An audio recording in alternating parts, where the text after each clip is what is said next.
அக்கா அக்கா, குழந்தை காணாம போனதுல இருந்து 2 பேரும் பச்சை தண்ணி கூட குடிச்சிருக்க மாட்டீங்கன்னு எனக்கு நல்லா தெரியும். கவலைப்படாதீங்கக்கா, குழந்தை நல்லபடியா திரும்ப கிடைச்சிருவான். அதை நினைச்சு நீங்க 2 பேரும் சாப்பிடாம இருக்காதீங்க. சாப்பாடு கொண்டு வந்திருக்கேன், வாங்கண்ணே வந்து சாப்பிடுங்க.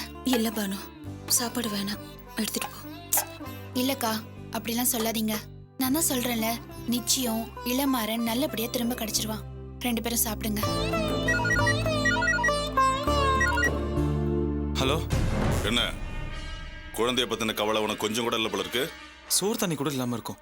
தயவு செய்து உன்னை கெஞ்சி கேட்டுக்கிறேன், எங்க குழந்தைய திருப்பி கொடுத்துறேன். கொடுத்துட்றேன், கண்டிப்பா கொடுத்துட்றேன். நாளைக்கு வரைக்கும் கொஞ்சம் பொறுமையா இரு. நீ என்ன பண்ற, நாளைக்கு ஒரு 10 லட்சம் ரூபாய் அடி பண்ணி வச்சிரு. 10 லட்சமா? நீ முதல்ல பேசும்போது 5 லட்சம் ரூபாய் தானே சொன்ன. இப்ப என்ன திடீர்னு 10 லட்சம் ரூபாங்கிற? நான் சொன்னபடி நீ நடந்துக்கல.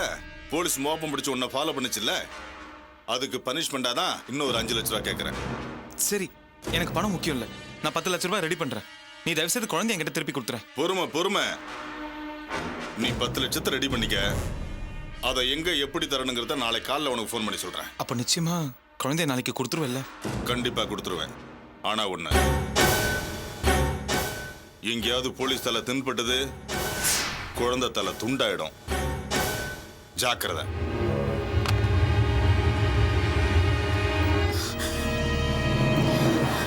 என்னங்க சொல்றான்? நீ ஒன்னும் கவலைப்படாத அர்ச்சனா, குழந்தைய நாளைக்கு நிச்சயமா கொடுத்துடுறேன்னு சொல்லியிருக்கான். அப்புறம் என்ன, குழந்தை தான் கிடைக்க போகுதுல. முதல்ல 2 பேரும் சாப்பிடுங்க. சாப்பிடுங்கக்கா. ஆமா அர்ச்சனா, பானு சொல்றது சரிதான். சாப்பிடு. இந்தா. வேணாங்க எனக்கு. நாம அங்க சாப்பிடாம இருக்கிற மாதிரி தானே பிரியாவும் அங்க சாப்பிடாம இருப்பா. நாளைக்கு குழந்தை கிடைச்சிடுங்கிற விஷயத்த பிரியாக்கு ஃபோன் பண்ணி சொல்லிடுங்க. சரி அர்ச்சனா, நீ முதல்ல 2 வாய் சாப்பிடு. நான் பிரியாக்கு ஃபோன் பண்ணி சொல்றேன். இந்தா.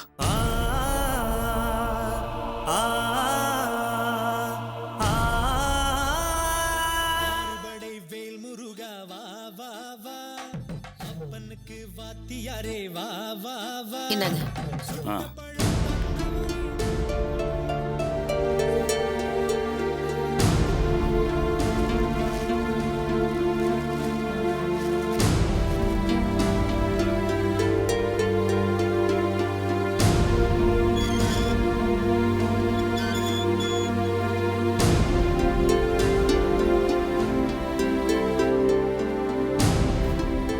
நில்லு.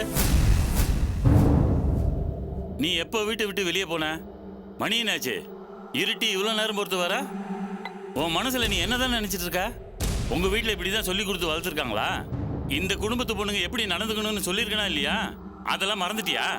தப்பா எடுத்துக்காதீங்க மாமா. நான் காய்கறி வாங்க வெளியில போனதுக்கு அப்புறம் தான் எனக்கு தகவலே தெரிஞ்சது. என் அண்ணியோட தங்கச்சி குழந்தைய யாரோ கடத்திட்டு போயிட்டாங்களாம்.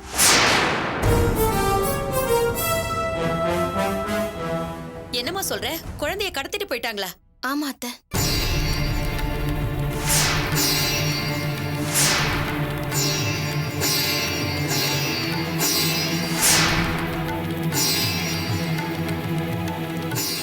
அட கடவுளே, என்ன நேரம் காலமோ தெரியல.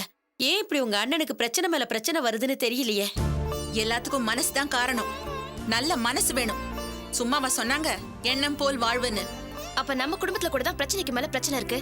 அப்ப நீங்க சொன்னது நம்ம குடும்பத்துக்கு கூட பொருந்தும் இல்லையா? பாத்தியாமா பாத்தியா, அவ அண்ணனை பத்தி சொன்ன உடனே அவளுக்கு எவ்வளவு கோவம் வருதுன்னு. ஆமாடி, நீ இந்த மாதிரி பேசினா யாருக்கு தான் கோவம் வராது? வாயை முடிவிட்டு பேசாம இரு.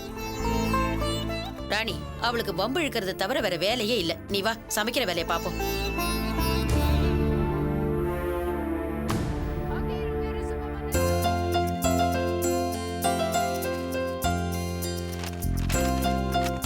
ராணி, இங்க வந்து காய்கறி நறுக்கி கொடுமா.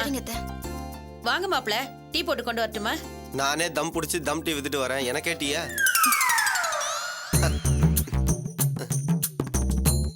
என்ன மாப்ள சொல்றீங்க? அது வந்து அம்மா, அது ஹோட்டல்ல டீ விக்கிறாருல, அததான் சொல்றாரு. ஆமா ஆமா அத்தை, அதுதான் சொன்னேன்.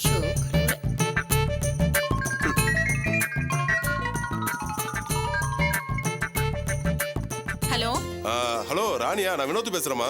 நான் ராணி இல்ல, அவளோட நாத்தனார் பேசுறேன். நான் செல்வத்தோட மச்சான் பேசுறேம்மா. கொஞ்சம் ராணிகிட்ட போனை கொடுக்குறீங்களா? ராணி கிச்சன்ல வேலையா இருக்கா. என்ன விஷயம் என்கிட்ட சொல்லுங்க.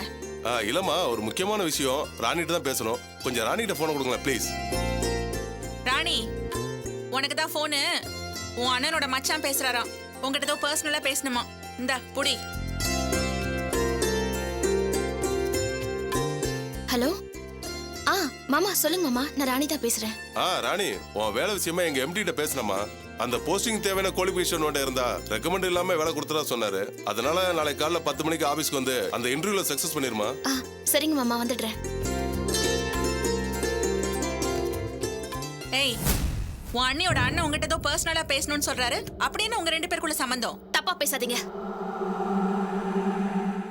நான் காலையில வெளியில போனதே வேலை தேடிதான்.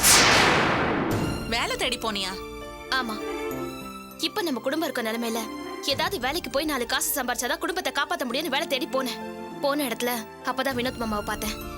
அவர்தான் பிரியாவோட குழந்தைய யாரோ கடத்திட்டாங்கன்ற விஷயத்த சொன்னாரு. அப்ப அவர்கிட்ட வேலை விஷயமா சொல்லியிருந்தேன். அவர் அவங்க எம்டி கிட்ட வேலை விஷயமா பேசியிருக்காரு. நாளைக்கு இன்டர்வியூக்கு வர சொல்லிருக்காரா. அத சொல்லதான் இப்ப போன் பண்ணாரு.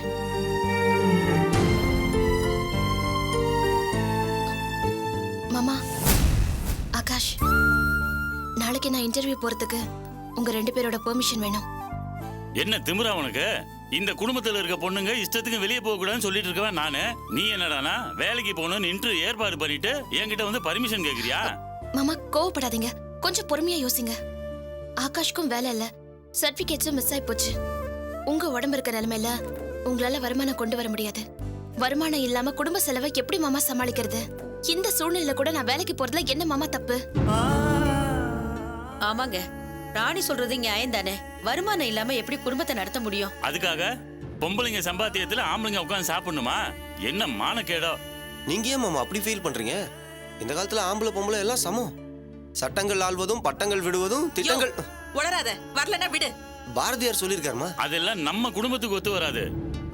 சரிங்க மாமா, நான் வேலைக்கு போய் தான் தீருவேன்னு அடம் பிடிக்கல. தோ அண்ணன் இருக்காருல்ல, அவருக்கு நீங்க தானே 3 லட்சம் ரூபாய் கொடுத்து ஹோட்டல்ல வச்சு கொடுத்தீங்க. அவரு வருமானம் கொண்டு வந்து கொடுத்து இந்த குடும்பத்தை காப்பாத்துறேன்னு சொல்லட்டும். நான் வேலைக்கு போறேன்றதை விட்டுறேன். ஐயோ சரோஜா, என்ன இது? என் வருமானத்துல குடும்பத்தை நடத்துறதா? ஏன் மாப்பிள்ள அலறீங்க? நீங்க நல்லபடியா ஹோட்டல் நடத்திட்டு தானே இருக்கீங்க. இந்த குடும்பத்தை நடத்த உங்களால வருமானம் கொண்டு வந்து தர முடியாதா? அது வந்து மாமா, சரோஜா, அது வந்துப்பா, நீங்க கொஞ்சம் யோசிச்சு பாருங்க.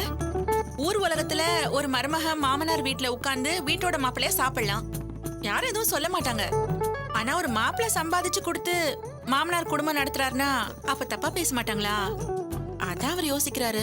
ஆமா மாமா, அதேதான் மாமா. இதனாலதான் மாமா நான் வேலைக்கு போலான்னு முடிவு எடுத்திருக்கேன். ஆகாஷ், இதுக்கு மேல நான் பேச ஒண்ணும் இல்லடா. நீ என்னடா சொல்ற? பொண்டாட்டி சம்பாத்தியத்தை தான் வாழணும், குடும்பம் நடத்தணும்னு என் தலையில எழுதியிருந்தா நான் என்னப்பா பண்ண முடியும்? ஆகாஷ், எல்லாம் என் தலை எழுத்து. என்னமோ பண்ணுங்க. வாயா.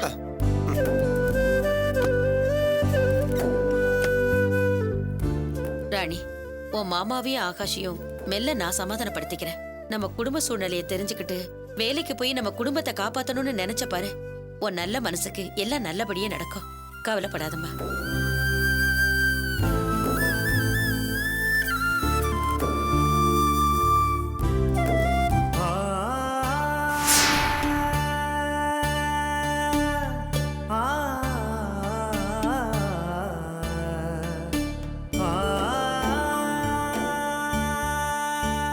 என்னங்க, வாசு மூலமா குழந்தைய கண்டுபிடிச்சலான்னு யாரையோ போய் பாத்தீங்களே, இது வரைக்கும் அவங்க கிட்ட இருந்து எந்த தகவலும் இல்ல.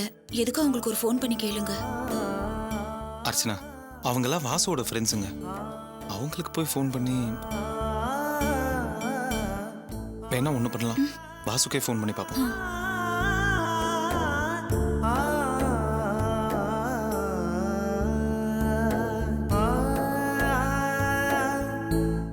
அப்ப எங்க தான் இருக்குங்கிற? நானும் அதுக்கு தேஷு அண்ணன் கூப்பிடுறான். அண்ணே சொல்லுங்கண்ணே. ஹலோ வாசு, அந்த ரவி கிட்ட இருந்து ஏதாவது தகவல் வந்துச்சாடா? அண்ணே கொஞ்ச நேரத்துக்கு முன்னாடி கூட நான் அவர்கிட்ட பேசினேண்ணே. இன்னும் அவங்கள பிடிக்க முடியலையா. கையில கிடைச்ச உடனே ஃபோன் பண்றேன்னு சொல்லியிருக்காரு. நீங்க ஒன்றும் கவலைப்படாதீங்கண்ணே. அவங்களுக்கு ஒரு பெரிய நெட்வொர்க்கே இருக்குண்ணே. எப்படியும் கூடி சீக்கிரம் குழந்தைய கண்டுபிடிச்சிருவாங்க. அதுக்கு இல்லடா, நேற்று ராத்திரி அந்த கடத்தல்காரங்கிட்ட இருந்து மறுபடியும் ஃபோன் வந்துச்சு. ஐயோ அப்படியா? என்ன நான் சொன்னா? ஏதாவது மிரட்டினானா? இல்லை, நேற்று வரைக்கும் 5 லட்ச ரூபா கொடுத்தா குழந்தைய கொடுத்துருவேன்னு சொன்னவன் ராத்திரி ஃபோன் பண்ணி 10 லட்ச ரூபா வேணும்னு கேட்குறான். நானும் பணத்தை ரெடி பண்ணிட்டேன். காலையில் ஃபோன் பண்ணுறேன்னு சொன்னவங்ககிட்ட இருந்து இது வரைக்கும் இந்த ஃபோனும் வரல. அதான் ரொம்ப பயமாக இருக்குடா. அண்ணா நீங்க ஒன்றும் பயப்படாதீங்கண்ணே. அந்த கடத்தல்காரனை விட நான் மாலு பயங்கர கில்லாடி. அண்ணா இன்னும் ஒரு நாள்ல குழந்தைய கண்டுபிடிச்சு கொடுத்துருவாரு. நீங்க கவலைப்படாதீங்க, தைரியமா இருங்க. சரி டே வாசு, எதுக்கும் நீ அப்பப்போ அந்த ரவிக்கு ஃபோன் பண்ணி பாடுறா. சரிண்ணே, ஓகேண்ணே, வச்சிடுறேன். டேய், என் அண்ணன் குழந்தைய பத்தி விசாரிக்க ஆரம்பிச்சிட்டான். இதுக்கு மேல நம்ம அடுத்த ஆபரேஷனை சீக்கிரமா ஆரம்பிச்சாதான் உண்டு. என்ன? சரிடா இரு. சரிடா. நான் ஒரு ஃபோன் பண்ணிட்டு வரேன். தள்ளு.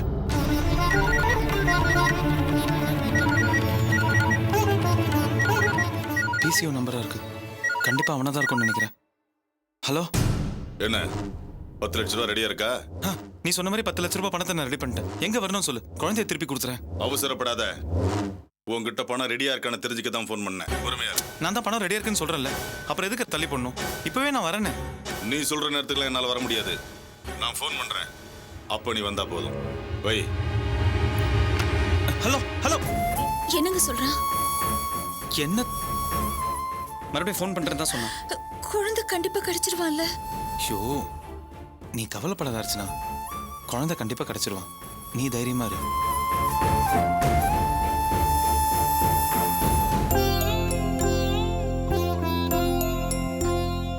அத்தை, இட்லி ஊத்தி வச்சிருக்கேன்.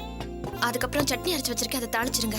சரி. அப்புறம் தோசைக்கு மாவு தனியா எடுத்து வச்சிருக்கேன். மாமா சாப்பிடும்போது சூடா ஊத்தி கொடுத்துருங்க. சரிம்மா. துணியெல்லாம் துவைச்சு மேல காய போட்டிருக்கேன் அத்தை. ஒரு 3 மணிக்கு போய் அதெல்லாம் எடுத்துட்டு வந்துருங்க. சாயந்தரம் வந்து நான் எல்லாத்தையும் அயன் பண்ணிக்கிறேன் அத்தை. ஷோ, எல்லாத்தையும் நான் பாத்துக்கிறேம்மா. முத நாள் வேலை விஷயமா கிளம்புறேன். நேரத்தோட கிளம்பு. அதுக்கு இல்ல அத்தை, நான் ஏதோ வேலைக்கு போற திமிர்ல வீட்டு வேலை எல்லாம் செய்யாம போறேன்னு யாரும் சொல்லிட கூடாது இல்லையா? அதெல்லாம் யாரும் ஒண்ணும் சொல்ல மாட்டாங்க. எல்லாத்தையும் நான் பாத்துக்கிறேன். நீ கிளம்பு. சரிங்க அத்தை. ஓஹோ, ஜம்பமா போற மருமகளுக்கு மாமியார் உபசரிப்பா?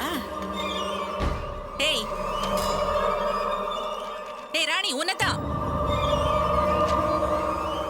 என்ன நீ? என் வீட்டுக்கார சட்டை ஒண்ணு அயன் பண்ண சொல்லியிருந்தேனே, அயன் பண்ணிட்டியா? ஐயோ, மறந்துட்டேன் அண்ணி. நான் சாயந்தரம் வந்து அயன் பண்ணட்டுமா? சாயந்தரம் வந்து அயன் பண்றியா? அவர் சாயந்தரம் வெளியே போகணும்னு சொல்லிட்டு இருந்தாரு. இப்பவே அயன் பண்ணி கொடுத்துட்டு போ. ஏண்டி, முத நாள் வேலை விஷயமா போறா, சரியான நேரத்துக்கு ஆபீஸ் போக வேண்டாமா? சாயந்தரம் வந்து அயன் பண்ணிட்டா போச்சு. ஆமா, இதென்ன கலெக்டர் வேலைக்கா போகுது? அயன் பண்ணி கொடுத்துட்டு போட்டோம்.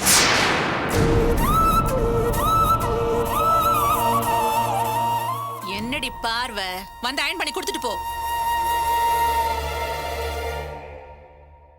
சரி அண்ணி.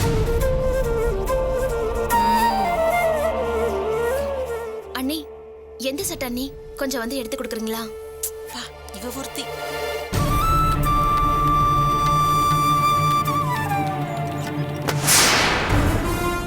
ஏய், என்ன ரொம்ப தான் அதிகாரம் பண்ற?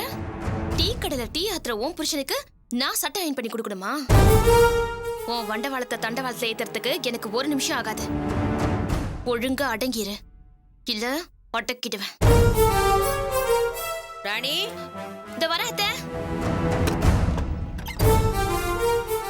ராணி, ரொம்ப அவசரமா இருந்தா நீ கிளம்பி போமா, நான் அயன் பண்ணி கொடுத்துறேன். இதை தாண்டி நான் முன்னாடியே சொன்னேன். அத்தை, நான் போயிட்டு வரேன் அத்தை. சரிம்மா, போயிட்டு வா. மாமா, நான் போயிட்டு வரேன் மாமா. ஆகாஷ், நான் கிளம்புறேன். என்ன ஆகாஷ் இது? வேலை விஷயமா இன்டர்வியூக்கு போறேன். ஒரு ஆல் தி பெஸ்ட் கூட சொல்ல மாட்டீங்களா?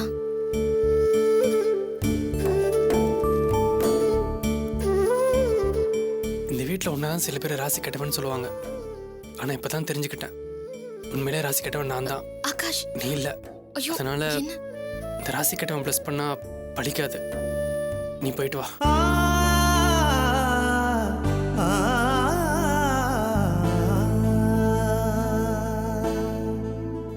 ராணி, நீ எதுக்கும் கவலைப்படாதம்மா.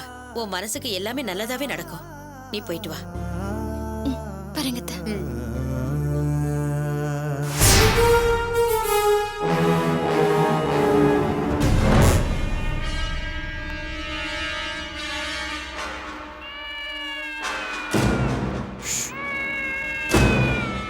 அழுகுறான், பாலை கொடு. இந்தா. ஆ, ஆ, ஆ. இரு, இரு. டேய் வாசு, பயமா இருக்குடா டேய். நினைச்சாலே வயித்தெல்லாம் கலக்குதுடா. டேய், ஏன்டா இப்படி பயந்து சாகுற? பாதி கிணத்தை இப்ப தாண்டியாச்சு, அப்புறம் இதுக்காக பயப்படுற? இல்லடா, இன்னும் கொஞ்ச நேரத்துல போலீஸ் வந்து சேருமா இல்ல பணம் வந்து சேருமான்னு தெரியலடா. டேய், போலீஸ் எல்லாம் வரதுக்கு வாய்ப்பே இல்லடா. ஏன்னா போலீஸோட வந்தினா குழந்தை உயிருக்கு ஆபத்துன்னு ஏற்கனவே பொம்மைய பார்சல் அனுப்பிச்சு அவனை பயமுறுத்தி வச்சிருக்கேன். அதனால அவன் கண்டிப்பா போலீஸ் எல்லாம் கூட்டு வர மாட்டான். டேய், உன் அண்ணன் தான் நீதி நேர்ம நியாயம் வாய்களையே பேசுவானேடா. உன் மிரட்டலையும் மீறி போலீஸுக்கு போயிட்டானா? டேய், அவன் பொண்டாட்டி அவனை போக விடாது. ஏன்னா அவங்களுக்கு குழந்தை தான் முக்கியம். அவங்க சொல்லுக அந்த வெண்ணெய் கட்டுப்பட்டு தான் ஆகணும். அதனால யாரும் பயந்து சாவாதீங்க. நான் சொன்னதுல ஞாபகம் இருக்குல்ல? அவங்க இங்க வந்ததும் நான் சொன்ன மாதிரி பிளானை கரெக்டா ஆபரேட் பண்ணணும். கொஞ்சம் கூட தப்பு நடக்கூடாது. ஜாக்கிரதை. ஓகேடா, நம்ம பிளானை பர்ஃபெக்ட்டா முடிச்சிடலாம்டா. டேய், பயத்துல மறுபடியும் ஒண்ணுக்கு எனக்கு போய் தொலையாத. நான் போய் அவங்க வராங்களான்னு பாக்குறேன். சரியா? குழந்தைய பத்திரமா பாத்துக்கங்க.